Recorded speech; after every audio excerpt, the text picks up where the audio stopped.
Tonight, we're making nachos. First, I'm gonna pour myself a drink. First things first. I just finished the wine, sorry. I don't know if you want any. You at home. You want a glass of wine? My philosophy on nachos is you want every chip to have like a little something something on it. So I'm not saying you need like every ingredient on every chip, but I really hate when I like lift up a chip and it's naked. That is like number one in my nacho philosophy. Yeah, nachos are a meal. There's everything you need in there. You got your protein, you got your carbs, your melted cheese. That's a food group, right? You've got your veg, you've got your fruit, your fiber. And the best thing about it, you can do whatever you want. I know I always say that about everything I make, but nachos, you can do whatever you want. Being very intentional with what is cooked in the oven and then what is not, what is fresh and like bright. We want some spicy, and like I said, we want some sweet. I also like a non-sweet nacho, but I'm not putting any meat on these. I do like meat on nachos. I'm a big meat lover, but I just don't feel like it's necessary. And I know a lot of people would disagree with me.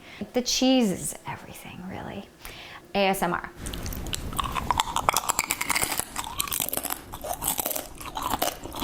Should we start layering? I'm gonna talk you through it. You need a sturdy chip. I've put down some aluminum foil just to make it so I don't have to be like scraping cooked cheese off of the baking sheet. Refried beans, we got this nice organic one. We tasted it and it tastes good. And it's organic, so it must be healthy, right? Just kidding. I know unhealthy things can be organic too. We've got some Monterey Jack and cheddar mix here. Monterey Jack cheese, stringy, that's what we want. And then we want the like taste of the cheddar. We've got some pickled jalapenos, a must. We're doing 2 layers. And we're just gonna do the same thing. Putting it in the oven, and then we're gonna put some fresh garnish on top. Oh, hell yeah.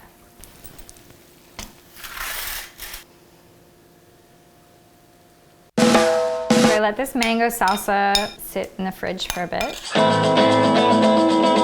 And now some guac that I made earlier and some radishes. I just grated this in the cheese grater. And now, if you're a fan of cilantro, you can add some more cilantro. Not everybody is. I'm obsessed. Johnny isn't so much. So there's a little bit of a conflict in the household on that subject.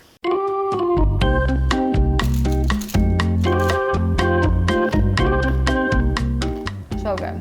This is so good. I'm so excited that this is what I'm eating for dinner tonight. It's so easy, and I just want to point out one like super important thing. Look at this. There is no mess. The sink is practically empty. That is a good dinner, my friends. Okay. We're done.